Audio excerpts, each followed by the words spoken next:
Fala pessoal do canal Thiago Parigiani em Brasil Inteligente, sejam todos muito bem-vindos. Uma live quente, uma live internacional. É isso que vocês presenciarão aqui a partir de agora, porque o bicho tá pegando e não dá para correr do bicho, porque o bicho é careca e o bicho tem as iniciais de A e M. Muita gente fala que o bicho chama Rivaldo Jesus. Rivaldo Jesus, para quem não sabe, é só você saber quem é o Rivaldo Jesus.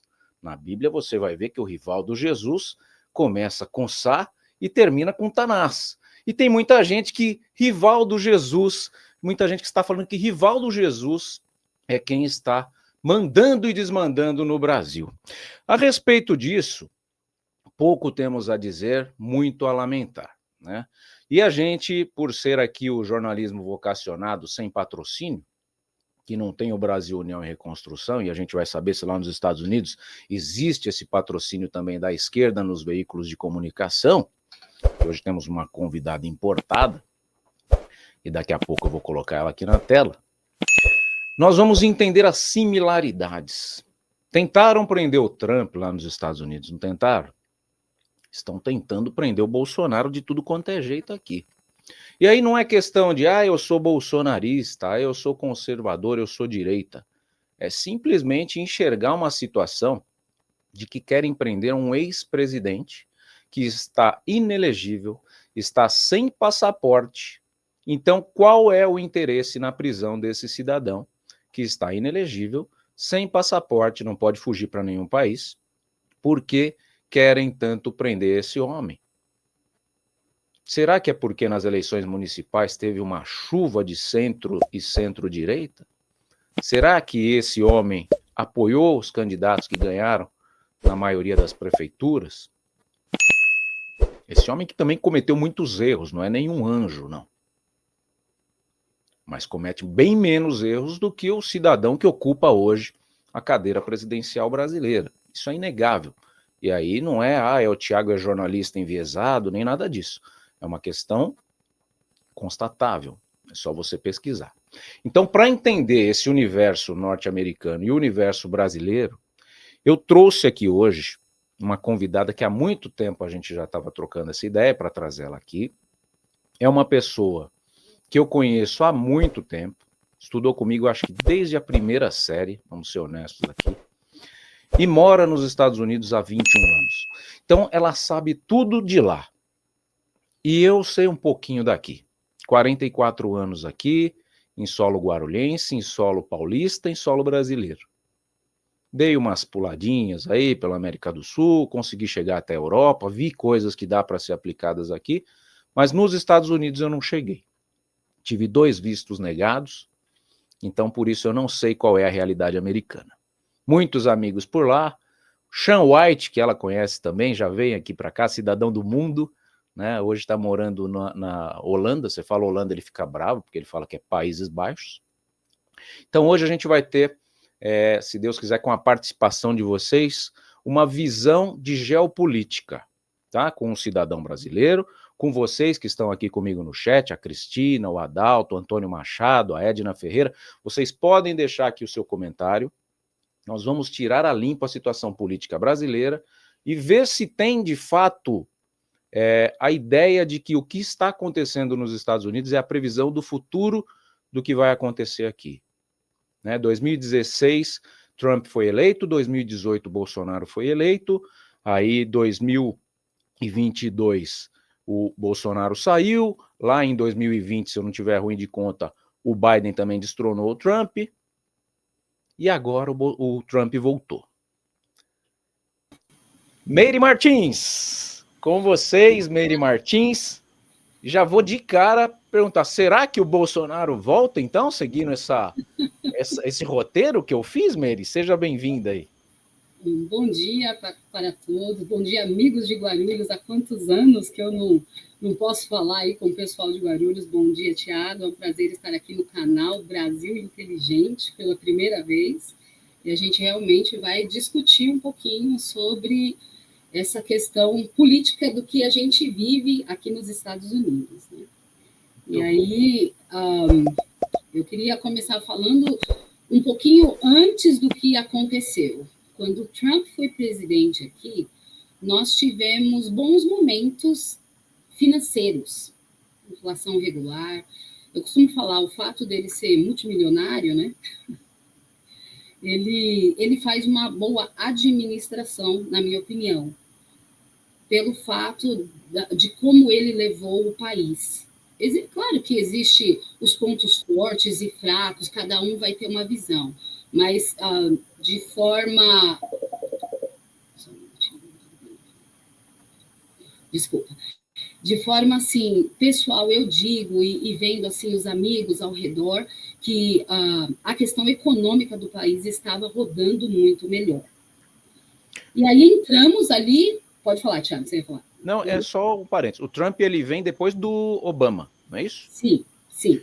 O país estava mal na época do Obama? Não, o país estava ok. Estava ok, Eu né? diria estável. Mas quando Trump entrou, ainda melhorou mais. Né? Melhorou. Né? Então, só para a gente entender, porque aqui quando o Bolsonaro surge, o país estava em meio ao caos, né? Tinha acontecido o impeachment da Dilma, o Temer tinha terminado lá o mandato, então estava bem tiririca. Pior que estava, não ficava, né? Para não fazer a rima aqui, pior que tá, não fica. Então o Bolsonaro ele chegou e conseguiu governar por 2 anos, porque 2 foram pandemia. Né? Sim. Então, por isso que eu fui um defensor da reeleição do Bolsonaro, não porque eu sou bolsonarista. Eu tenho várias ressalvas em relação ao Bolsonaro pessoa. Sim. Né? Ele foi negacionista na vacina, teve algumas coisas. É que o problema é que o cara que tem de opção contra o Bolsonaro, ele é o concurso, todo mundo concorda que realmente não é o melhor, né? Então ele entra ali, de certa forma, por conta de um imbróglio que foi feito com o Alexandre de Moraes, que era o cupincha do Geraldo Alckmin, aí o Alckmin, que era uma oposição, virou o vice do Lula. Então é uma coisa que fica um negócio bem indigesto, né? Uma feijoada com pagode bem indigesta, para você entender que, na verdade, a gente não tinha antes esquerda e direita no Brasil. A gente tinha 2 esquerdas. O PSDB sempre foi uma esquerda. Então é como se fosse o Obama concorrer com o Biden, né? Era a Dilma e Aécio. Né? E a gente achava, tem que entrar o Aécio, que era outro cara com um monte de denúncia de corrupção também. E aí, quando surge o Bolsonaro, a gente fala, olha, existe agora um contraponto, uma esperança, uma direita que apareceu ali com o Collor de Mello, né? E a gente presenciou aquela coisa bizarra, ele prendendo o dinheiro do pessoal na poupança. Tem, não sei os seus pais, mas os meus pais até hoje têm medo de deixar dinheiro no banco por conta do Collor. E aí realmente a gente perdeu a esperança no nosso país. E quando surge o Bolsonaro, depois da facada do Adélio Bispo ali, que ficou uma coisa nítida, que queriam eliminar ele, assim como o Trump também sofre muitos atentados aí, então essa é uma similaridade muito louca, né, que a gente tem, que são 2 candidatos odiados aparentemente pelo sistema e amados pelo povo. Não é isso? Pelo povo conservador, porque o povo conservador, eles são a maioria. A maioria tem família, a maioria quer o melhor para os filhos, e o Bolsonaro, ele traz essa realidade. Nós tivemos aqui, durante o governo do Biden, algumas coisas que vai mudar totalmente. Por exemplo, ele fez a lei do aborto, passou, e essa lei vai ser banida. Né? O Trump já falou que essa é uma das leis que vai ser banida. E algumas outras, como ter incentivo do sistema LGBT nas escolas, eles não tinham assim, muitas ressalvas sobre, né, esse assunto. Como que é isso aí nas escolas, Meire? Como que é isso aí? Olha, eles perderam o controle disso aqui. Né? Então, eu lembro quando eu estudava na Escola do Brasil, eu lembro que a particular era uma escola que tinha uniforme e a pública tinha uniforme também. Eu não sei como funciona hoje, né? Então, muitas escolas não têm, e pessoas que pensam diferente, têm uma visão diferente, né? Eles podem ir, por exemplo, na escola da maneira que eles pensam, do jeito que eles querem. Então, atrai, né? As pessoas olham, existe um incentivo. Né? Eles fizeram algumas, às vezes tem algumas coisas de artes num lugar ou outro que os pais não gostariam que isso fosse assim ensinado para os filhos deles, né? Então é aberto. Existe na escola o banheiro de menino e menina, em alguns lugares, e um banheiro especial. Esse banheiro especial é aquele que não se sente nem menino nem menina. Então, é uma polêmica em cima dessa situação.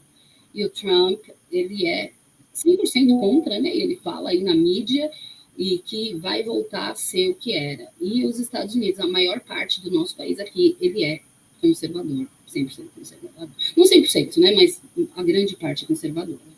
Ficou nítido na eleição do Trump. Sim. Agora, né? Foi uma lavada. Nossa, os números... Como que você estava vendo essa eleição, essa candidatura, digamos assim, do Biden, com ele nitidamente senil? Porque eu trouxe aqui na semana passada, acho que foi no começo da semana, uma reflexão, né, para todos que estão com a gente aqui. A gente fala, olha, existe um preconceito muito grande do mercado de trabalho com pessoas acima de 40. A gente já sabe que é difícil a pessoa mudar de emprego, se recolocar depois dos 40. E para presidente não há esse crivo, né? A gente vê o Lula aqui com a Janja, que depois eu vou trazer algumas coisas em relação à nossa primeira-dama, para ver se talvez chegou alguma coisa até os Estados Unidos. A Meire falou para mim em off assim, Thiago, eu não sei nada do Brasil. Eu falei, então tá excelente, é isso que eu preciso, que eu vou trazer o que está acontecendo aqui, e você, assim como eu também não sei nada dos Estados Unidos, sei algumas coisas que pipocam para cá, vai me trazer essas coisas e a gente comenta. A Janja, essa semana aqui, ela mandou o Elon Musk se feder, né? Vamos falar assim para não dar problema na live, né? Assim como o Lula falou que queria feder o Sérgio Moro, que era o ex-ministro da Justiça, o responsável pela Lava Jato e pelas condenações do Luiz Inácio. E a Janja falando isso aí, repercutiu alguma coisa aí nos Estados Unidos? Mas antes dessa, deixa eu contextualizar a primeira pergunta. Como que você via a candidatura do Biden, praticamente senil, né, para a presidência dos Estados Unidos? Você, Meire, como que você tinha essa visão? Você fala, não é possível, alguém vai tirar, ou ele realmente poderia ganhar e ficar 4 anos como presidente? A primeira candidatura dele, né, a candidatura dele, que foi não nessa eleição, penúltima eleição, eu não imaginava de jeito nenhum que ele ia ganhar.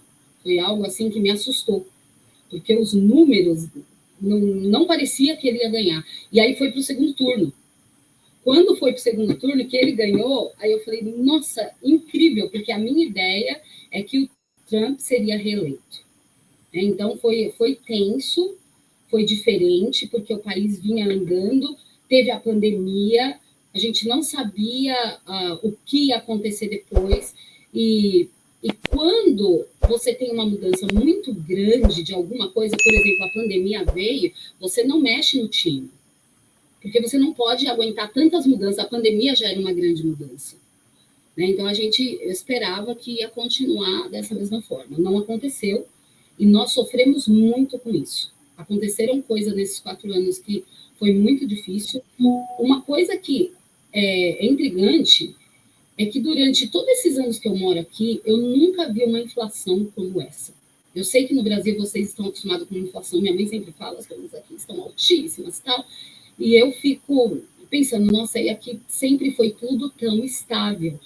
Não mais, não mais. A gente sofreu uma inflação assustadora. Os amigos que vinham aqui comprar, passear, com dificuldade de vir para cá, né, Thiago? Porque agora o preço é 5 vezes mais e o que você compra aqui está muito caro. Preço dos carros que a gente costumava pagar, o preço o comum, né? Hoje em dia já não é assim. E uma coisa que eu queria destacar Quanto custa um carro elétrico aí, por exemplo? Básico. Não tem BYD aí ou só tem Tesla? A gente tem muito Tesla, mas seria um Tesla novo? Um basiquinho aí. Porque o usado você compra até por 16 elétrico. mil dólares. E quanto que é o salário mínimo aí de vocês? O nosso salário é por estado e é por hora. É um pouquinho diferente da realidade de vocês. No meu estado, se eu não me engano, o salário mínimo deve estar 14 dólares a hora. 14 dólares ou hora. 15, mais ou menos isso. Isso é por hora. Nós ganhamos aqui por hora e não por mês igual vocês. Né? E todo ano aumenta essa hora ou não? Fica em 14 dólares aí desde quando você chegou? Não. Sempre aumenta. Sempre aumenta. Nossa, quando eu cheguei aqui, eu pensei que era 8 dólares a hora. Tá. Vai aumentando de pouquinho em pouquinho, mas vai subindo, né? Tá. Não, Mas, isso é importante, porque todo ano... novamente, isso é no estado que eu moro, que é Connecticut, tá? Sim, a legislação lá nos Estados Unidos, ela é por estado, por isso que funciona Algumas. melhor, que é um país com tamanho continental, como o nosso, né? Só que aqui a regra é para o Brasil inteiro, então o salário mínimo aqui é 1.412, está indo para 1.509 no ano que vem, e aí existe uma grande polêmica, né? E eu até falo para o público aposentado e pensionista, que é do outro canal que a gente tem, que também está assistindo essa live aqui, que se não houvesse a inflação, não necessitaria do aumento de salário anual. Né? É uma coisa que aumenta só para manter o seu padrão de vida. E às vezes acaba nem mantendo com o aumento, porque o gás custa 80, aí ele vai para 120 e o salário aumenta R$100, então não dá o equilíbrio necessário. Então... Tiago, eu queria fazer um comentário aqui, que é sobre as taxas, né? Qualquer produto que você compra nos Estados Unidos, você sabe exatamente quanto você paga de taxa. Cada estado tem a sua taxa, que é o valor que vai para o governo, né? Então, você sabe o preço do produto. Então, você vai no mercado e você pega, sei lá, ou num shopping, você vai pegar um tênis e uma camiseta e você vai pagar. Quando você paga pelo valor do produto.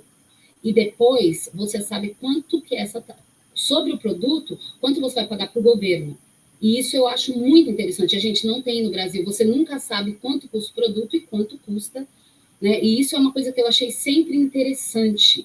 O fato da gente saber quanto que a gente está pagando de taxa de fato. Aqui onde eu moro é 6,7% em cima do valor de todos os produtos. Todos. Em algumas raras notas fiscais aparece a tributação, principalmente posto de gasolina aqui, mas são raras. Normalmente você vai na padaria, paga o pão, não sabe quanto que é o imposto daquilo ali, né? Mas é realmente importante. E isso ajuda a diferenciar, entendeu? Quanto você está pagando realmente pelo produto, pelo trabalho e por tudo, né? O que tem aí nos Estados Unidos que você fala assim, olha, poderia muito bem isso existir no Brasil? E aí eu falo para você o que você acha que tem aqui no Brasil que falta também aí nos Estados Unidos e te dou como exemplo o SUS. O SUS é uma coisa que aí não existe, aqui a gente reclama de barriga cheia, mas o cara passa mal aqui, ele tem um hospital público, ele tem uma UPA, uma UBS, para poder atender. Nos Estados Unidos não tem. Então como que funciona aí? A pessoa se machuca, ela não paga imposto, sei lá, ou ela não tem um convênio, existe convênio aí, né? Existe o convênio, aí ela vai onde? São livres para fazer o convênio e ela seria atendida. Mas, em caso que você não tenha, o hospital ele não pode negar de te atender. Em qualquer problema de saúde que você tem, você vai ser atendido. Então, eles vão te mandar conta. O negócio é que, assim, o sistema de saúde aqui é muito, muito caro. Tudo é supervalorizado, é extremamente. Só que você é extremamente bem cuidado também, né? E nada mais importante que a vida, que a sua saúde. Então, no momento que você precisa, eles vão te ajudar. Existem casos e casos, Thiago. Quem tem condição paga, quem não tem, existe um programa que você pode aplicar e eles vão ver sua renda, seu estilo de vida, para ver se realmente você se encaixa nesse programa. E muitas pessoas doam para o hospital dinheiro, doam, e esse valor ele é juntado para ajudar pessoas que às vezes não têm condição de fazer o pagamento. Então, eles têm sim programas de ajuda, se você precisar. Então, ninguém fica numa situação onde morre e não é atendido. Isso não existe aqui, inclusive, nesse fator é o fator que eu penso que o Brasil poderia aprender um pouquinho dos Estados Unidos. O serviço de emergência, ele é imediato. Se você chamar a polícia, se você chamar o bombeiro, eles vêm, coisas de segundos. Minha mãe e meu pai costumam falar assim, nossa, esses policiais surgem da terra, né? Porque você não está vendo nada. Passa assim, em um segundo. Eu lembro que bateram no meu carro, aqui na minha cidade mesmo, né? Minha cidade, um tempo atrás, não tinha 0 de criminalidade. Então, era uma batida de carro era considerada, eu não sei se aí é considerado criminalidade, né? Porque é um acidente. Pois é. E aí... Aqui o cara bateu no meu carro, olhou para minha cara e falou assim, irmão, fica cada um com o seu prejuízo. Eu tô indo no Pequenas Causas para mostrar para ele que ainda existe lei. Mas se eu não for, fica por isso mesmo. Pois é. E aí, Antes, Thiago, foi bem assim, bateram no meu carro, você leva um susto, né? O airbag saiu, e antes de eu abrir a porta do carro, o policial abriu. Você tá bem? Não deu tempo. Eu olhei, eu falei, gente, não deu tempo de eu abrir a porta do carro. Né? Tinha criança atrás, as crianças estão bem, aquela coisa toda, e ali chegou a polícia, o bombeiro, e eles vêm para socorrer o mais rápido possível, e não importa se é um gato, uma senhorinha que quer pegar o gato dela na árvore, igual a gente vê nos filmes e desenho, isso é real. Né? Eles atendem mesmo, e eu acho incrível isso. Te traz muita segurança. Te traz muita segurança. Aqui eu tive acesso a uma situação, só para contextualizar essa diferença, né? Eu jogo bola no clube da Polícia Militar aqui de São Paulo, fica ali no Tatuapé, você deve conhecer, deve lembrar. E chegando ali, aí a gente tem acesso a informações, né, informais ali, com o pessoal jogando uma bola, e eu falo, cara, às vezes está rolando um som alto ali nas imediações da minha casa, eu ligo para reclamar, porque já está meia-noite, 1h da manhã, e se eu falar que é som alto, não vai ninguém. Aí eu tenho que inventar que tá tendo uma briga. Aí se eu falo que tá tendo uma briga, também não vai ninguém. Por que isso? Ele falou, porque a gente evita o confronto. A gente espera acabar a briga para poder chegar lá e não ter que atuar. Porque se a gente atuar, disparar, aí vem os direitos humanos, pode demitir a gente, então a gente evita o conflito. Olha o nível que chegou a polícia brasileira. É uma pena. Meus pais tiveram uma situação onde eles foram assaltados na frente da minha casa. E eles ligaram para a polícia não veio, eles ligaram de novo, ela não, pode fazer o seu boletim via e-mail, manda para a gente um e-mail. Então, o e-mail não vai resolver. Né? Então, assim, eu penso muito na segurança, que poderia estar melhor, e a preocupação do ensino na escola também é uma outra coisa que poderia ser mais trabalhado. O respeito aos professores, voltar um respeito aos professores, os professores terem uma segurança e não tanto o aluno ter razão. Então, eu acho que são coisas que precisam ser vistas, né? O Brasil precisa estudar, você tem aqui Brasil inteligente, e o povo brasileiro, eles são inteligentes, eles só precisam do incentivo para que isso continue, né? Então, algumas coisas que eu vejo aqui é que iria ajudar no Brasil, eu penso. Muito bom.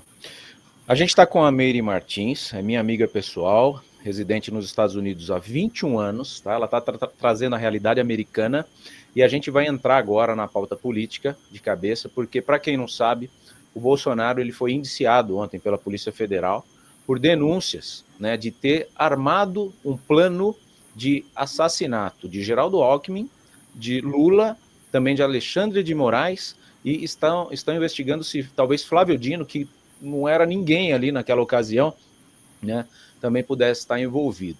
A Rede Globo de televisão trouxe com precisão, né, falando que o Joca, na delação ali do Kid Preto, que é onde eles estão falando que chama o plano, Kids Pretos, o Joca era o Alckmin, depois falou que o Joca poderia ser também o Flávio Dino, e que o Jeca seria o Alexandre de Moraes. Trouxe isso como uma coisa exata, e de repente começou a mudar, falando que o Jeca, de repente, pode ser o Flávio Dino.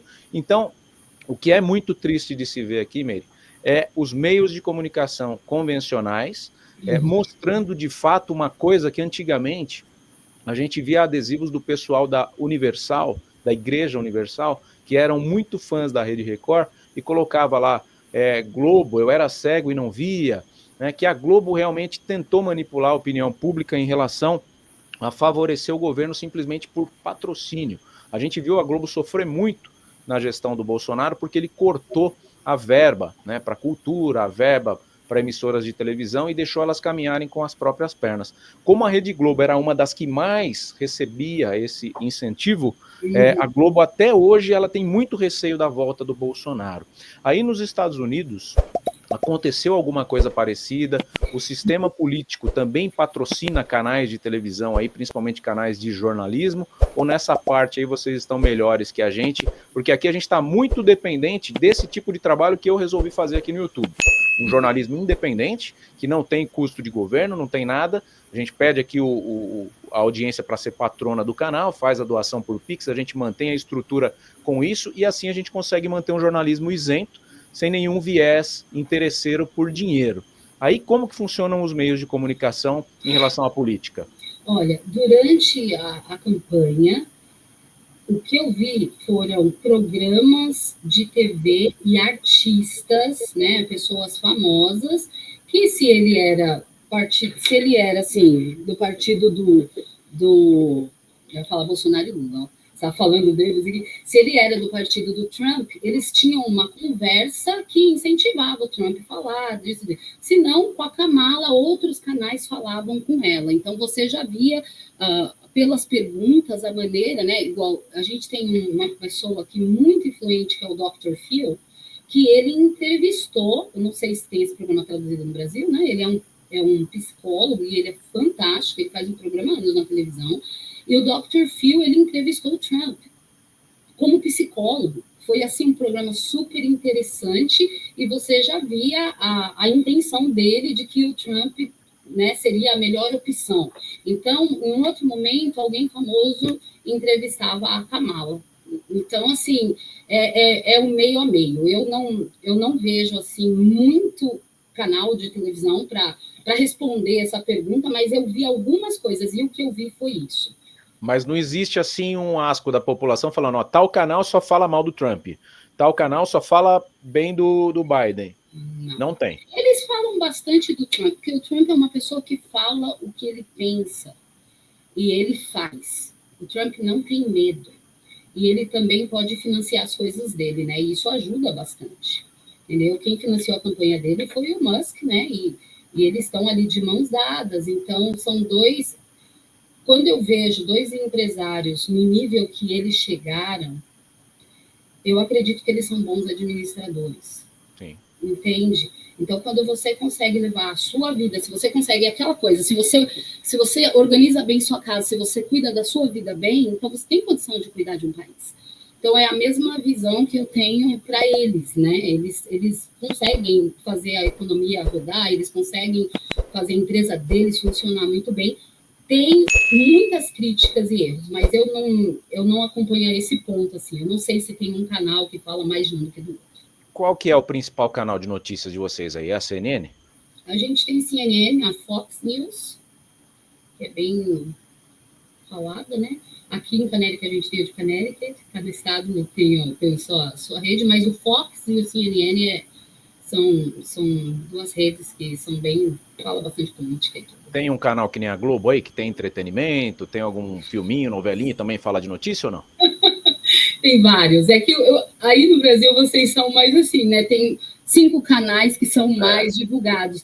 Aqui a rede de canais é muito, muito grande. Eu não consigo falar para vocês quais canais são mais.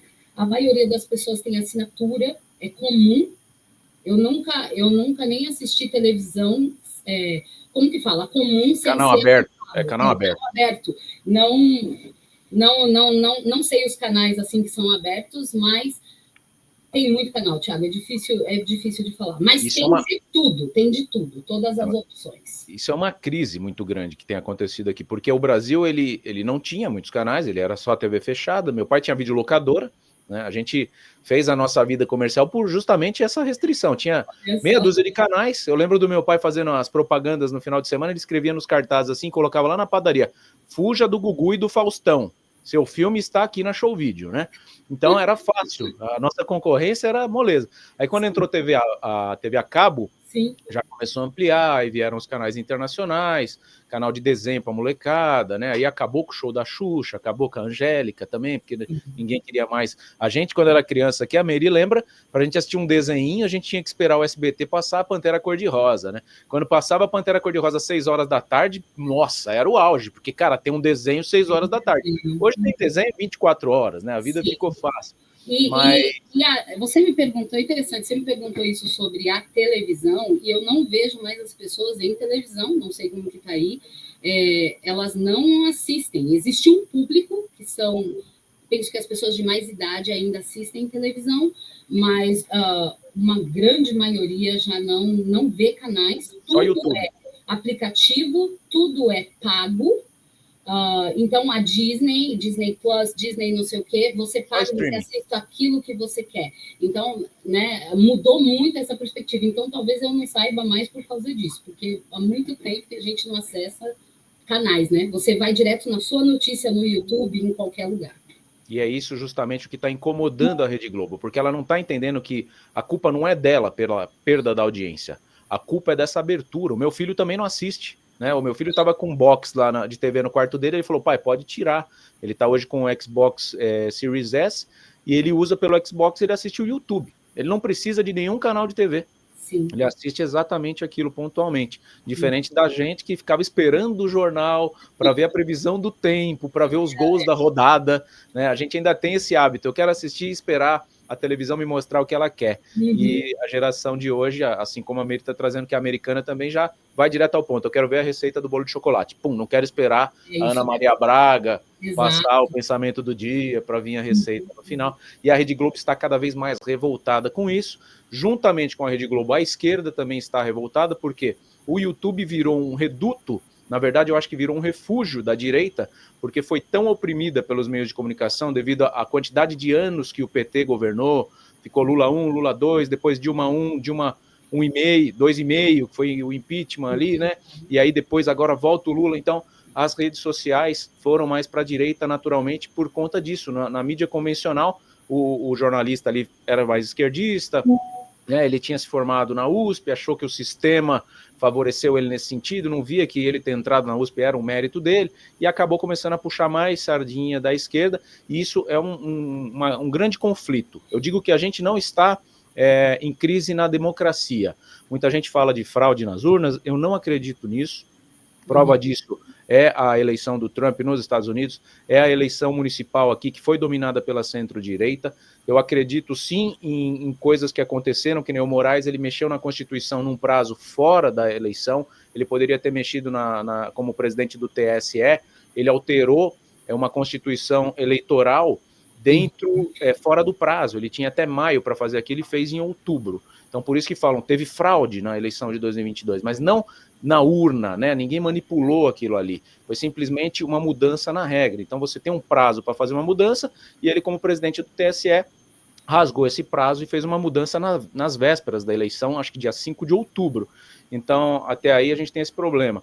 E com esse conflito da esquerda ver que a direita está dominando e que a Globo vê que o YouTube, tomado pela direita, também está acabando com ela, fica um interesse mútuo para a Rede Globo se aliar a esse governo atual contra a possibilidade da volta do Bolsonaro. Eu trouxe aqui um vídeo para contextualizar para a Meire o que está acontecendo. Eu não sei se ela estava no Brasil na época do Janot. O cenário político para a gente é uma novidade também, eu não sou nenhum especialista político, não engano ninguém aqui. Eu era do jornalismo esportivo e comecei a me encantar com o mundo político em 2016, e desde então deixei o esporte de lado e comecei a estudar mais a política. Então eu sempre gosto de trazer contextualizações, e esse aqui é um grande jurista que eu sempre uso como fonte, que é o Thiago Pavinato. Já tive a honra de dividir tela com ele, e ele faz parte de uma comunicação nova, de uma emissora completamente inovadora, que é a Revista Oeste, que está no YouTube, não é um canal de TV convencional, portanto não tem incentivo do governo, e portanto as opiniões aqui valem muito para a gente poder contextualizar. E ele traz exatamente o que está acontecendo nesse momento na vida do Bolsonaro, se é legal ou ilegal. Vou passar para a Meire poder ficar por dentro da situação, e a gente vem comentando, porque parece muito com o que tentaram fazer com o Donald Trump, e ela vai me explicar na sequência o que tentaram fazer, que queriam prender também o Donald Trump. Fala, Pavinato, o que está acontecendo aí? Antes do Aras era o Janot, era o PGR da Lava Jato. O Janot, lembra que o Reinaldo Azevedo finado chamava o Janot de vovó Mafalda? Ele chamava o Janot de vovó Mafalda no Pingo nos Is, e aí falava assim, agora vamos falar da vovó Mafalda. Aí tocava tumbracatumba, tumbatá, tumbracatumbatá. E o Janot reapareceu, né, na discussão dessa polêmica toda do golpe para matar, o plano, o rascunho da minuta do plano de tentativa de golpe para matar. Olha, uma coisa rebuscada. O Lula, o Alckmin e o Alexandre de Moraes o Janot ele acabou reaparecendo nessa discussão toda, aliás, muito bem lembrado, muito bem lembrado. Eu gostaria de ter lembrado isso, mas a minha memória falhou, mas o ex-presidente Jair Bolsonaro lembrou-se. Depois da operação da Polícia Federal, que revelou um suposto rascunho de minuta de plano de militares para matar Lula, Alckmin e Alexandre de Moraes, Jair Bolsonaro relembrou a confissão do ex-procurador-geral da República, o PGR, Rodrigo Janot, de que queria matar o ministro Gilmar Mendes do Supremo Tribunal Federal. Ontem, segundo informação do portal Metrópolis, Bolsonaro enviou aos seus contatos no WhatsApp um print de uma notícia de que Janot tinha revelado em seu livro de memórias, que é muito ruim, diga-se de passagem, que chegou a ir armado à sede do STF em Brasília com a intenção de atirar a queima-roupa em Gilmar Mendes. Na obra em questão, o ex-PGR confessou que em 2017 planejou matar o magistrado no plenário do STF e suicidar-se logo na sequência. Além disso, vale lembrar, ao lado disso, meus senhores, vale lembrar também o seguinte, que em março de 2021, não tão distante assim, o jornalista Mário Sérgio Conte, que é colunista do jornal Folha de São Paulo, chegou a propor um golpe militar para derrubar Jair Bolsonaro, citando como exemplo a Operação Valquíria de 1944, que quis assassinar Adolf Hitler. E aí? Não seria um golpe de Estado também? Não deveria ter essa pirocotecnia que estão fazendo, professor Suano? Com certeza, Pavinato. E aí eu vou, primeiro, meus cumprimentos a ti, cumprimentos a todos à mesa e a todos que nos acompanham. Vamos primeiro colocar alguns pontos que são essenciais. Você ontem deu uma aula e explicou toda a situação e o aspecto jurídico. Isso aí já é mais do que suficiente para não se discutir mais juridicamente, até mesmo dizer, o planejamento por si só não significa ser enquadrado como crime. É preciso ter a execução. Ponto. Esse é o primeiro ponto. Agora, e lembrando também, porque o Gilmar Mendes ele fez um jogo de palavras, isso não pode, o Gilmar Mendes, para dizer que não foi ato preparatório, isso é mais que mera conjectura. Ato preparatório, de fato, é mais que mera conjectura. Conjectura é reserva mental, é bate-papo. O ato preparatório é qualquer ato para o crime. E esse ato, se houve um crime nesse ato, os crimes foram de violação de intimidade, vida privada e também perseguição. E não no caso como está sendo dado, Exato. que é um golpe de Estado. Mas aqui no Brasil, qualquer reflexão... Nós vivemos o Minority Report, ou seja, você é condenado pelo crime que você vai cometer no futuro, pelo simples fato de existir um aparelho que consegue entrar na mente das pessoas e antecipar aquilo que eles vão fazer. Você lembra o final do filme, professor? Eu não lembro o final do filme, mas a mulher que responde, ela não tem um fio de cabelo na cabeça. É verdade. Você não vê que o Tom Cruise vai lá e encontra com ela? É isso mesmo. Mas é verdade, gente. Mas é a situação que nós vivemos exatamente essa ficção científica. Agora tem alguns pontos que devem ser colocados. Eu vi a manifestação Janot de que não existe nenhuma relação. Claro que existe, a estrutura lógica é a mesma. Ele é muito bom, o Pavinato é um cara muito espirituoso, né? Obviamente ele associou a vilã do Minority Report, que é o filme do Tom Cruise, que a Mary deve ter visto, ou pelo menos chegou até ela, né? A Existência é um filme que lembra muito o que está tentando acontecer, o que estão tentando fazer com o Bolsonaro. Só para contextualizar, Mary, eles pegaram o ajudante de ordens do Bolsonaro, que é o Mauro Cid, era um militar, é o casca de bala, como diria aqui na música de forró que fizeram aqui, né, era grudado no Bolsonaro, teve aquele caso das joias, que repercutiu aí internacionalmente com certeza, e eles ficam tentando atribuir crimes ao Bolsonaro. Então eles tentaram atribuir crime ao Bolsonaro à reunião que ele fez com os generais, porque segundo eles era inconstitucional aquela reunião, depois ele tentou se refugiar no consulado da Hungria, então ele poderia estar tentando ficar ali dentro, trancado o resto da vida para se proteger do governo, e agora esse plano para tentar matar, né, muito grave isso, um plano para tentar matar o presidente, o vice, o ministro do STF, ou seja, todos que estão envolvidos em não querer o Bolsonaro mais elegível. Porque quem vai julgar esse crime de planejamento é justamente o Alexandre de Moraes. Então é uma coisa muito maluca. É como se você fosse ameaçada de morte e aí você é a juíza do teu caso. Tem até um monte de memes, né, funcionando como o Alexandre de Moraes. Oi, senhor Alexandre, qual que é a sua reclamação? Ah, me ameaçaram de morte. Então, o senhor Alexandre, vamos julgar aqui quem ameaçou o senhor de golpe. Todo mundo, o próprio Alexandre julgando o crime que foi imputado ali contra ele. Então, partindo do princípio que o planejamento existiu, vamos colocar que o planejamento existiu, que está sendo apurado pela Polícia Federal, e iniciaram ontem o Bolsonaro. Então, partindo do princípio que o planejamento existiu, a Constituição brasileira, ela não prevê, como o Pavinato falou ali, uma condenação por nenhum crime planejado, e sim crimes executados. E aí eu te pergunto, qual era o crime do Trump aí nos Estados Unidos que eles queriam colocar ele na prisão? Foi uma questão de prostituição, se eu não me engano, não era? Então, ele teve várias denúncias, várias situações assim, criminais que colocaram o processo em cima dele e ele respondeu todos os processos, mas eu penso que 4 deles, teve 4 batalhas judiciais assim bem complicadas, mas agora é um território desconhecido para a gente agora, porque ele voltou para a presidência, é o cargo mais alto dos Estados Unidos. O que eles vão fazer com esses processos, eles não terminaram, né? Mas eu não sei, não sei te falar ainda o que vai ser, né? É desconhecido, é a primeira vez que uma pessoa assim com histórico criminoso está na presidência. Criminoso até que se prove, é claro, né? Ainda não aconteceu. Criminoso porque a prostituição é considerado crime, é isso? Eu acho que em todo lugar, não? Depende. Foi a maior condenação dele, né? Foi, Poderia levar ele para a cadeia. Sim. E o que foi? Ele contratou uma prostituta? Eu não sei. Aí eu já não sei. Eu não sei o que aconteceu no caso, né? Eu sei que ele foram vários casos, são vários casos assim que ele está respondendo, mas eu não sei os casos dele. Eu vou trazer depois o que é a condenação. Mas eu lembro assistir, porque eu não sei exato. Eu sei que ele está respondendo por vários crimes. E tem alguma coisa também sobre alguma coisa das empresas financeiras. Então, eles tentam pegar de tudo que eles podem, jogar no ventilador e espalhar o que eles podem. Eu penso assim.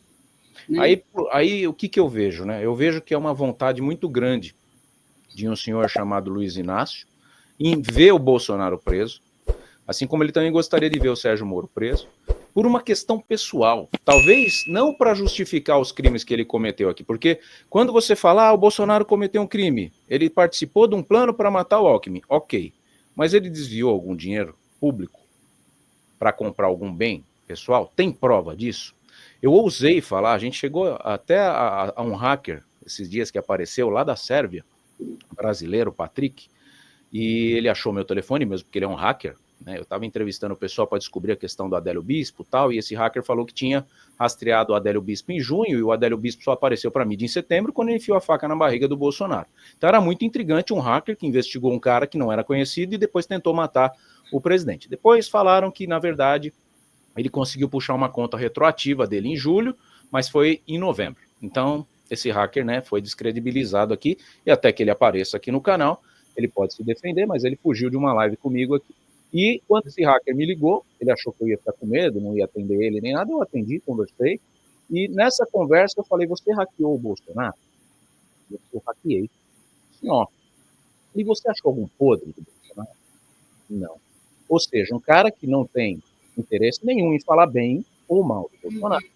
Hackeou o Bolsonaro, certo? Sem o Bolsonaro saber, óbvio, ninguém hackeia, ninguém sabe, vou te hackear, hein? E não achou nenhum podre do cara e querem colocar na cadeia. Diferentemente do presidente atual, que teve um triplex, que teve um sítio em Atibaia e que teve uma série de outras denúncias na ocupante do cargo que ele indicou, que era Dilma Rousseff, que foi empichada por improbidade administrativa. E foi condenado e preso também, né, Thiago? Condenado e preso. Então, por ele ter sido condenado e preso, Meire, ele tem, vou usar uma palavra chula aqui, um tesão em ver o Bolsonaro preso também. Porque aí ele vai poder falar assim, tá vendo, companheiro? No Brasil, todo mundo que desocupa o cargo de presidente acaba indo pra cadeia. É isso eu acho que ele quer. E aí, para isso, ele usa o Moraes, que obviamente ajudou ele na eleição. Sim. Ele usa esses tipos de coisa que o Mauro Cid já falou até na Veja, que ele está sendo forçado a falar coisas que ele não sabe para poder gerar prova contra o Bolsonaro, porque o Cid está preso, fazendo uma delação premiada. E aí a gente vê essa sujeira toda, e eu sou muito grato nesse momento aqui, por não estar contratado de uma editora Abril, de uma revista Veja, de um UOL, de um Terra. E tem gente que fala assim, o Thiago é jornalista desempregado. Com muito orgulho, eu tenho minhas empresas, eu não preciso do jornalismo para fazer dinheiro. Obviamente, eu não preciso manipular a cabeça de ninguém em prol desse jornalismo sujo que eu estou vendo. Então, eu fico muito feliz de ter essa isenção nesse momento, porque, como eu falei, o jornalismo está em crise. O jornalismo está enviesado. E o povo não quer saber a notícia para quem gosta do Bolsonaro ou a notícia para quem gosta do Lula, e sim a verdade da notícia. E a verdade da notícia é que não há crime praticado pelo Bolsonaro nesse momento para condená-lo. Queria saber se a Meire concorda. Eu penso que não há mesmo, não, se eles não têm como provar. Inclusive, aqui nos Estados Unidos, eu sei que o Bolsonaro foi chamado para inauguração. Não pode ir, o passaporte está preso. Pois é. E aí ele foi convidado, eu sei que o filho dele está aqui, né? E acho que ele é amigo do Musk, or something like, alguma coisa assim. E eu penso que eles deveriam deixar o Bolsonaro vir para não acarretar nada de pior para o Brasil. Existe uma relação dos Estados Unidos muito grande com o Brasil e pode afetar algumas coisas no futuro. Então, eu penso que poderia parar com isso, já que por tanto tempo já se investigando tanta coisa, eles não conseguiram fazer essa condenação, né? Muitas pessoas a favor do Bolsonaro de qualquer forma, então eles poderiam liberar e pensar no povo brasileiro e pensar no melhor para o Brasil e não o melhor para o seu estômago, para a sua barriga. Entendeu? Eles poderiam pensar de forma diferente. É desnecessário isso, na minha opinião. Aqui no Brasil, Meire, a gente vê o enfraquecimento da esquerda muito latente, muito nítido. Aí nos Estados Unidos a gente vê uma alternância muito grande. Uma hora entra o Obama, depois vem o Trump, depois volta o Biden, agora foi o Trump.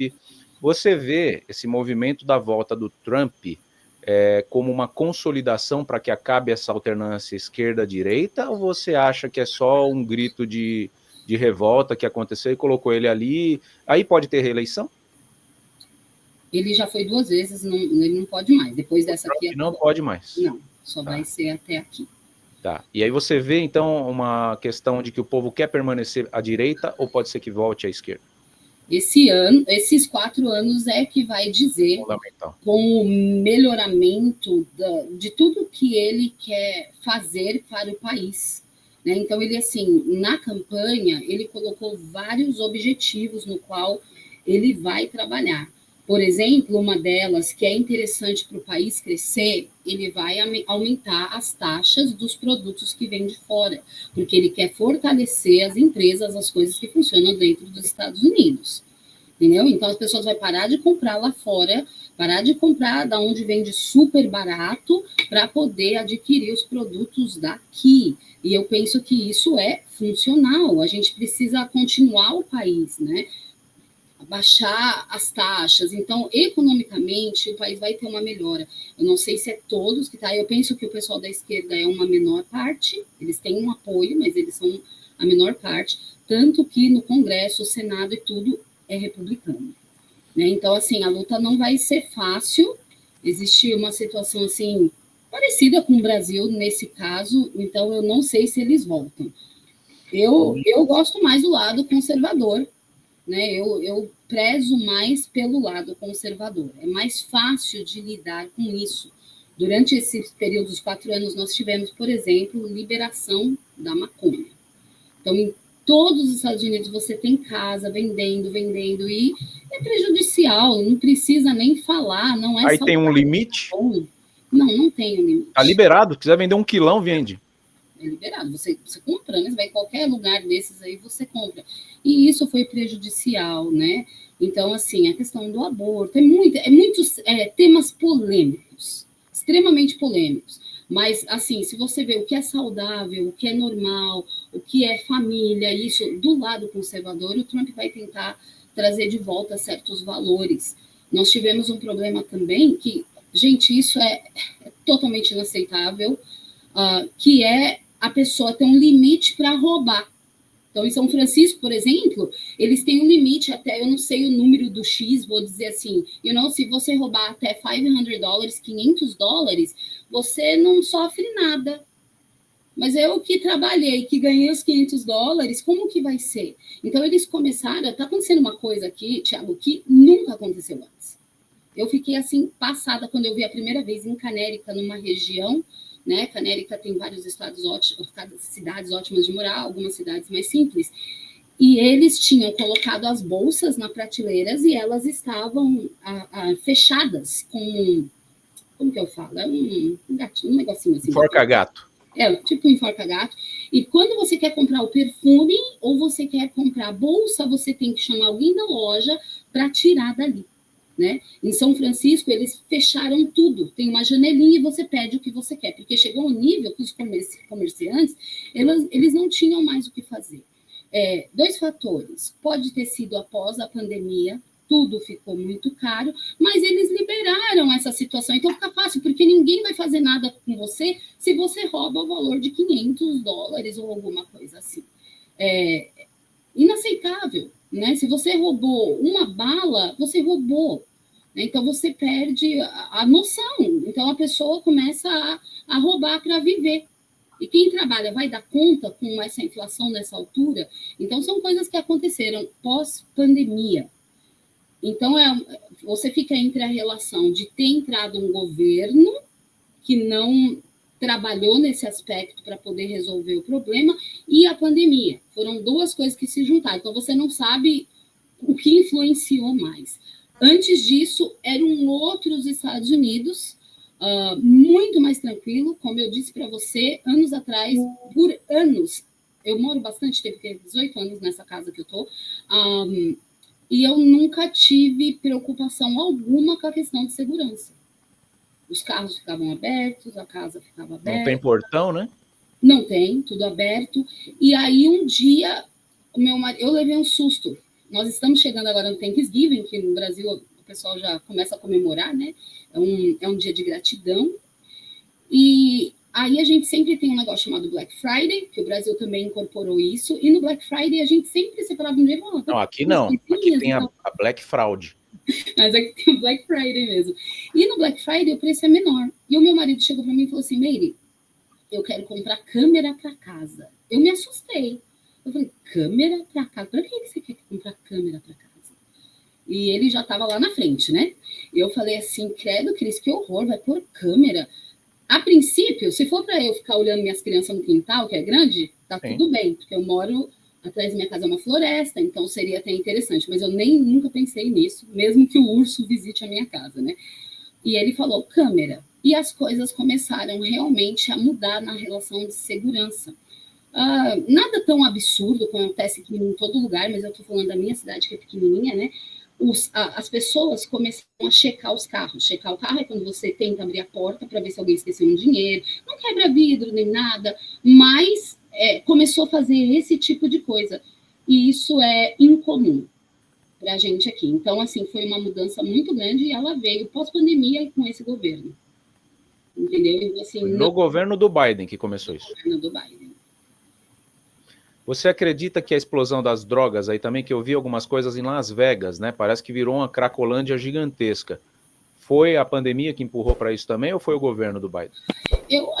As 2 coisas juntas, né? Porque como liberou, então assim, um lugar que vende maconha, vende só maconha e cigarro, acabou.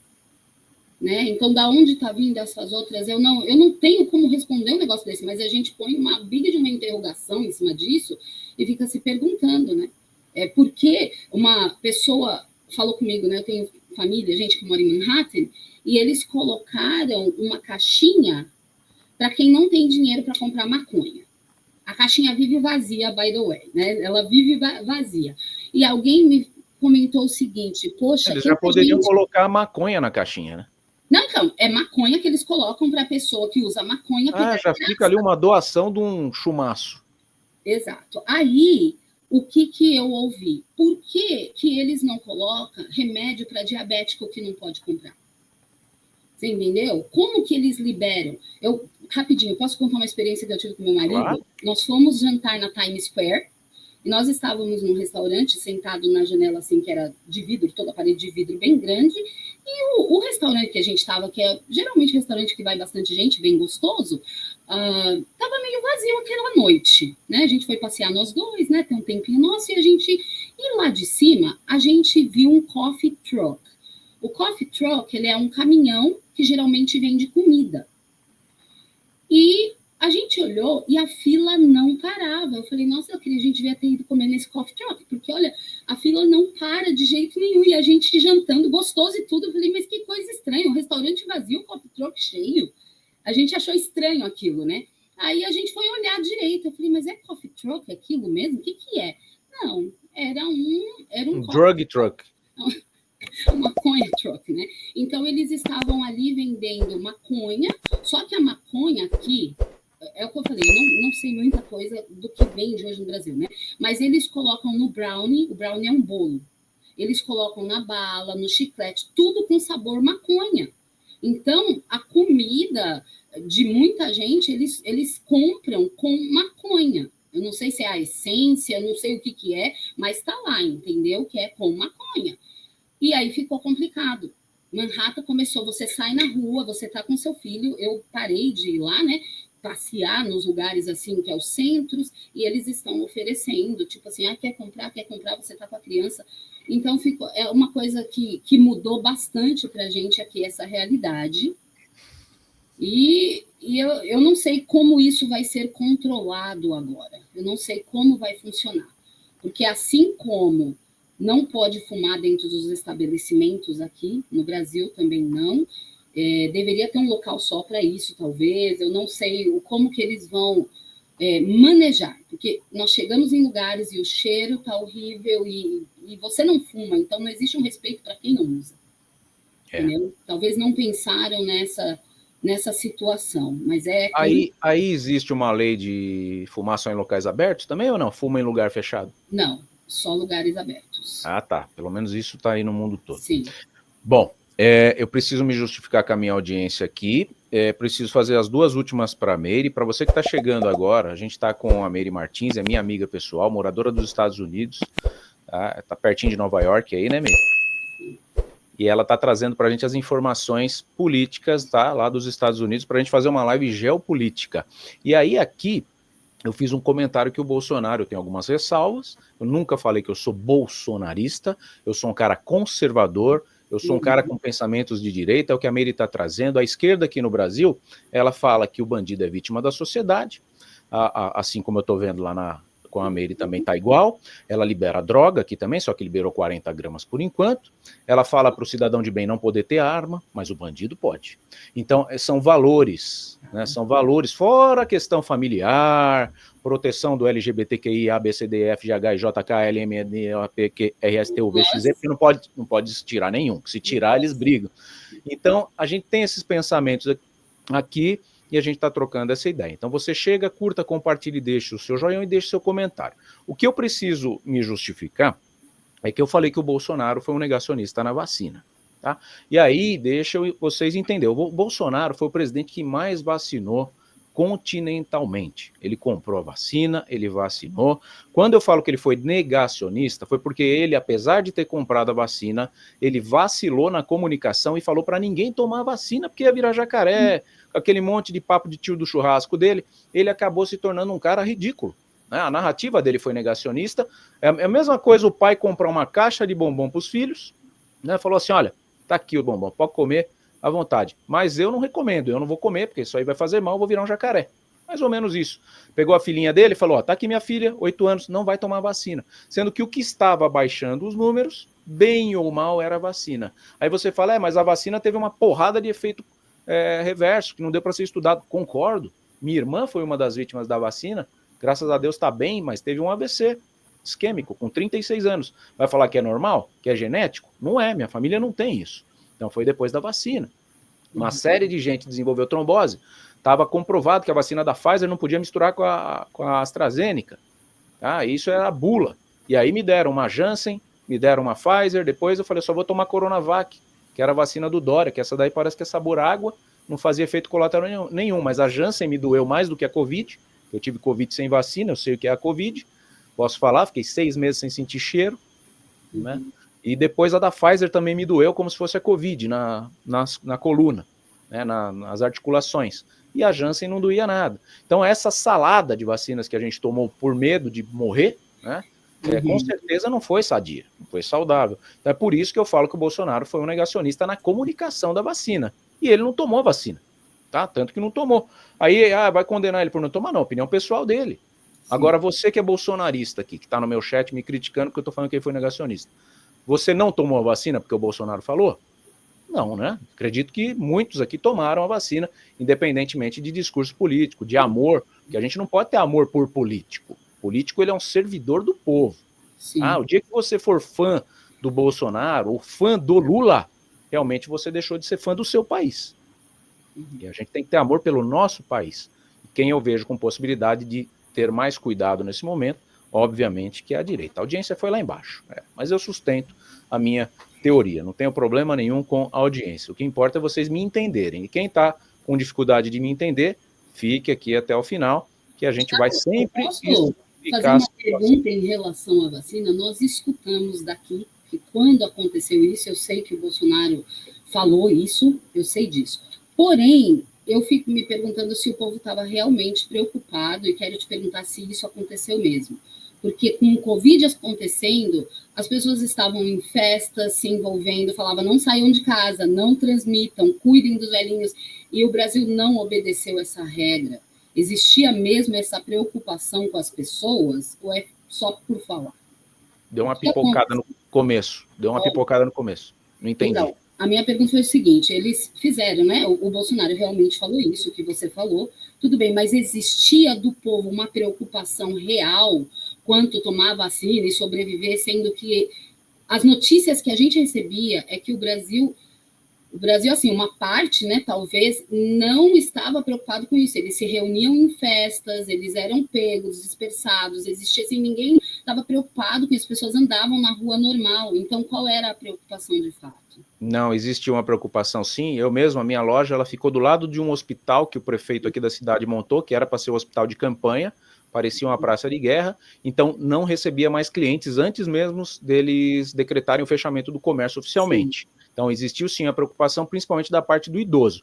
Tinha uns mais malucos, por exemplo, minha sogra, que não parava dentro de casa, meu cunhado contaminado, ela foi na casa deles visitar, parecia até que eles estavam tentando suicídio. Sinceramente, eu acho que eles estão querendo aproveitar a onda para ir embora, né? Tinha um ou outro desse jeito, mas havia sim uma preocupação muito grande, inclusive posso falar por mim, quando fui até o médico, falei, tomei a ivermectina, e a médica falou, pelo menos piolho você não pega mais, deu risada de mim, né?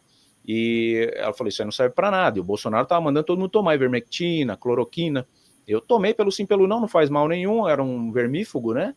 E tomei a ivermectina uma vez. Porém, teve gente que se empolgou, tomava toda semana, depois acabou tendo problema no fígado. Então, a gente estava louco para ter a vacina. Né? Na minha opinião, a gente não via a hora de se livrar das máscaras. Eu mesmo me incomodava muito por conta da barba, coçava, suava, né? Não é confortável, tanto que hoje, para eu pôr uma máscara, às vezes está gripado, até mesmo para fazer o teste do cotonete ali, que eu fiz 2 vezes, falei, nunca mais coloca um cotonete no meu nariz, eu posso pegar Covid, pode pegar o que quiser, não vai pôr cotonete no meu nariz, porque hoje não adianta mais, graças a Deus ninguém morre mais de Covid, mas a gente estava assim ansioso pela solução e muita gente respeitou. Tinham os irresponsáveis, assim como sempre vai ter, não vai dar para...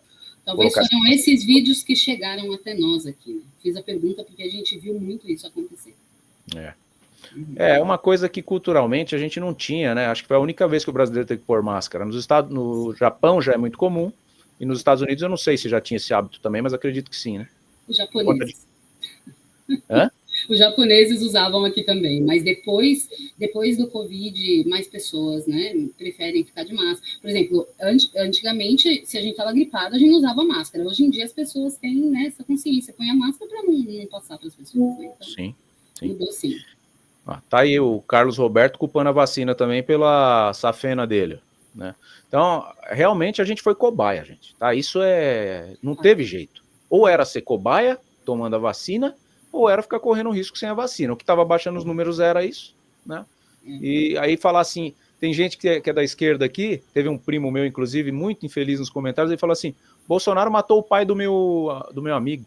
O Bolsonaro matou? É porque demorou para trazer a vacina. Eu falei, não, pera lá, com calma. Quem criou a Covid? Foi a China. Eu falei, então não foi o Bolsonaro. Né? Quem criou o problema foi a China. Se deveria ter um tribunal aqui devia ter um tribunal, né? A Organização Mundial de Saúde, a ONU, né? A Organização das Nações Unidas, para punir quem gerou o vírus. Foi o cara que comeu o morcego. Não foi. Aquilo ali saiu de laboratório. Né? Foi alguma coisa que alguém falou, vamos ver o que dá. Né? E conseguiram descobrir a alavanca de freio do mundo, porque parou o mundo. E a gente espera que nunca mais aconteça isso. E aí o Carlos Pimentel me chama de ridículo nesse momento. Você é um ridículo com suas informações. Agora, parabéns a você, Meire. E aí... E o Carlos manda eu sair do muro. Se eu descer mais do muro, ou você que está me chamando de ridículo, pode me dar um cascudo. Né? Então, eu já falei a minha opinião aqui, não tem muro. Tá? A gente está aqui trazendo as informações. Se você discorda democraticamente, você está aqui, tanto que eu pus aqui a sua mensagem e não eu vou ignorar. Para finalizar, Meire, eu vou fazer as duas últimas. A Janja mandou o Elon Musk se feder, como a gente falou no começo.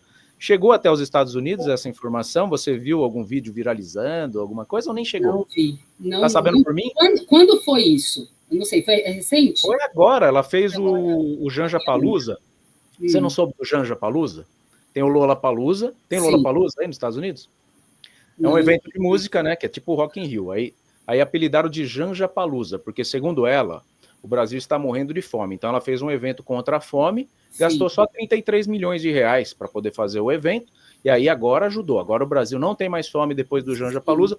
Aí deram o microfone na mão da Janja. Você sabe quem é a Janja, já viu, né? Sim. E ela se empolgou lá na plateia, passou na hora que ela estava falando, passou um navio e fez tã. Aí ela falou assim, deve ser o Elon Musk. Aí todo mundo riu. E como o sonho da Janja é ser uma stand-upper, ou alguma coisa muito popular, e ela nunca teve a oportunidade de falar em público, ela se empolga quando está em público e o público ri dela. Aí ela pegou e falou assim, aliás, não tenham medo de você. Fuck you, Elon Musk. Cara, pro cara que provavelmente vai ser ministro, né, do Trump. Aí o Elon Musk respondeu lá no X, vocês vão perder a próxima eleição. Né? Só falou isso e deu risada. Então ficou esse climão. E aí eu comparei a Janja à Magda. Não sei se você lembra do Sai de Baixo, que tinha Caco Antibes.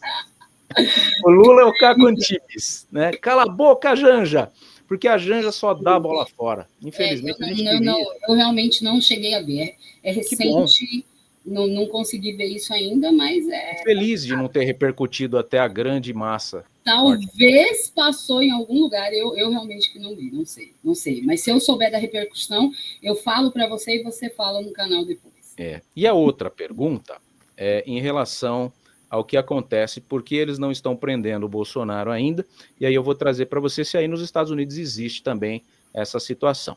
O que acontece? O Bolsonaro é um sujeito muito popular, nas eleições municipais ele conseguiu eleger a maioria dos candidatos que ele apoiou, e o medo do STF, do próprio Lula, da esquerda e até mesmo da Rede Globo, em prender o Bolsonaro, é justamente uma comoção popular de colocar o povo na rua, como aconteceu no impeachment da Dilma.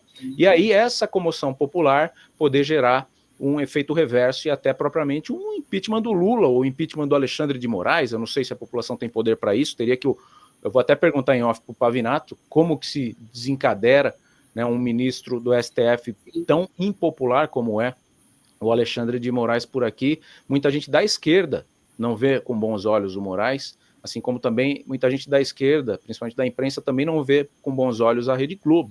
Isso é meio que um consenso aqui. Ninguém está gostando muito do Moraes e ninguém está gostando muito do que a Globo faz, porque esses canais de esquerda do YouTube recebem verba e a Globo também não gosta desses canais, e esses canais que recebem verba também quer pegar um pouquinho da verba que a Globo recebe. Sim. Então tem um conflito de interesses e a população que quer saber da informação limpa fica sujeita a essas distorções. Né? Então eles precisam fazer o quê? manipular a opinião pública contra o Bolsonaro. Por Sim. exemplo, o Jornal Nacional de ontem fez várias denúncias mostrando e tudo mais, só que o Jornal Nacional hoje está muito descredibilizado. Todo mundo que assistia antes o Jornal Nacional e comprava ele como uma verdade absoluta, hoje assiste e fala assim, será que é mesmo? O homem que estava lá tirando fogos de artifício na estátua do STF, não sei se chegou até isso, chegou, né? Ele estava tirando fogos de artifício, no dia que aconteceu, a Globo colocou assim, ó, homem-bomba acaba de se explodir na Praça dos Três Poderes. Eu falei, cara, foi um homem-bomba, um talibã com colete de dinamite, e ele foi lá e plou, do jeito que passaram a notícia. No outro dia de manhã, eu acordo e vejo um tiozinho jogando fogos de 3 cores na estátua do STF. Então, eles tentam trazer umas coisas para manipular a opinião pública, para falar assim, ó, tá vendo? Realmente não dá para pôr o Bolsonaro, porque ele criou um bando de maluco. E realmente o tio França passou do ponto, né? Passou do ponto, ficou doente por conta da política brasileira, tamanha é a polarização. Então eu queria trazer para a Meire. Aí nos Estados Unidos existem manifestações populares contrárias ao governo, do povo ir para a rua, como você viu no impeachment da Dilma, ou isso nunca aconteceu? Existe. A maneira que as pessoas fazem esse tipo de manifestação, se é uma manifestação simples, ela geralmente não é violenta, eles seguram uma plaquinha e fica ali na calçada enquanto os carros passam.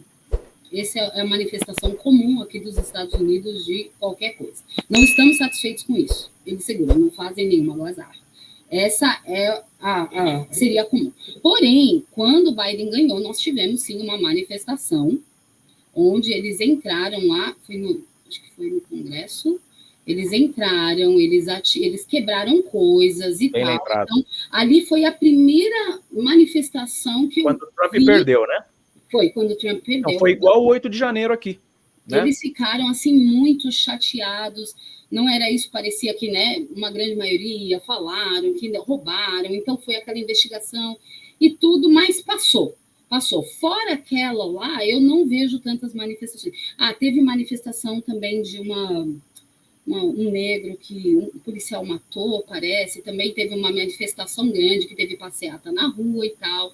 Então, às vezes, acontece esse tipo de manifestação aqui também, mas é uma coisa mais rara. Mas, pelo que você está falando, o Brasil e os Estados Unidos, eles estão bem parecidos dentro da política, dentro dos quadros, tudo. É interessante isso.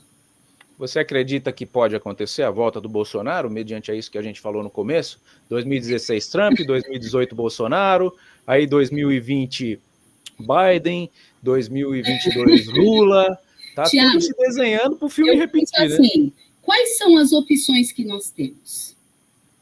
Quais são as opções? Hoje não temos o Bolsonaro. O Bolsonaro está inelegível hoje.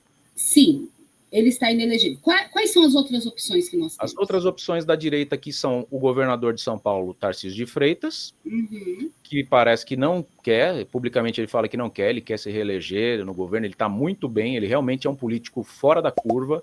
Ainda ontem, com o meu filho no carro, eu falei, olha, filho, político bom, né? Tem político bom sim. Tarcísio é um exemplo disso. O Zema, que é um cara que não é tão popular quanto o Tarcísio, e o governador lá do Paraná, que é o Ratinho Júnior, que é filho do apresentador Ratinho. São essas 3 opções. Na minha visão, Nicolas Ferreira é o futuro presidente, mas ele não pode, porque ele não tem 35 anos. Na nossa Constituição, só a partir de 35 anos. Sim. Então seriam essas opções. E a esquerda vem com o Lulão. E o Lula pode se reeleger, no caso? Pode. Lulão pode, com 80 anos, meio Biden já. Com todo respeito ao Biden, desculpa ofender o Biden, e a esquerda tem ali o Haddad, que é um ministro, tem o próprio Boulos, que não chegou nem à prefeitura de São Paulo. Sim. A esquerda está assim, com menos candidatos para a sucessão do Lula. Isso é uma preocupação, aliás, que eles têm, né? Eu penso que a preocupação do país é olhar o Lula se reelegeu. Como está o país? Como está a administração do país? Tá ruim. Existiu melhoras?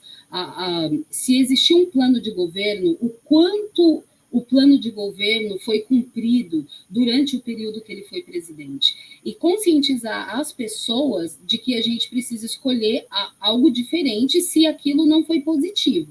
Então, pode voltar? Bolsonaro poderia voltar? Poderia voltar. Mas se vocês estão satisfeitos com o estilo de governo que vocês têm atualmente, entendeu? Aí vai depender do povo brasileiro, Thiago, vai depender dessa conscientização. Estão satisfeitos do jeito que está, do que vocês vivem no dia a dia? Porque o governo ele tem totalmente influência no que a gente vive no nosso dia a dia. Tem gente que fala, eu vou votar nulo, eu vou não sei o quê. Tudo que a sua atitude vai, no futuro, durante esses 4 anos, influenciar o seu dia a dia. Então, eu penso que é mais conscientizar o povo nesse aspecto. Você quer mais? Você quer melhoras? O que você precisa? Quais são os seus objetivos? O que o governo poderia trazer? Novos programas, novas ideias, né? Eu penso que isso ajudaria. Muito bom. Queria agradecer a Meire, foi mais de 1 hora de papo, eu ia fazer uma live curtinha, mas temos muitos temas, e ainda bem que eu não fiz uma pauta, né? Falei para a Meire, eu não fiz uma pauta. O Carlos Pimenta Tony, você conhece o Carlos Pimenta Tony, Meire? Que ele deve gostar de você e não gosta de mim. Fala para mim o que eu não estou sendo verdadeiro em relação à vacinação, meu querido. Tire esse espinho da sua mão, não tenha problema. Fala para mim o que eu não sou verdadeiro. Falei, o Bolsonaro foi continentalmente o presidente que mais vacinou. Porém, foi negacionista e falou para ninguém tomar vacina. Qual é a incongruência nessa informação? Me traga, por favor, mesmo que estiver no gravado aqui. Meire, eu queria suas considerações finais. Foi muito bom rever você aqui, saber que você está otimamente bem. Né? Parece a mesma menina que eu conheci lá na primeira série. Se você quiser contar... até um elogio. Se você quiser contar as minhas artes na sala de aula, você pode ficar à vontade nessa sua despedida.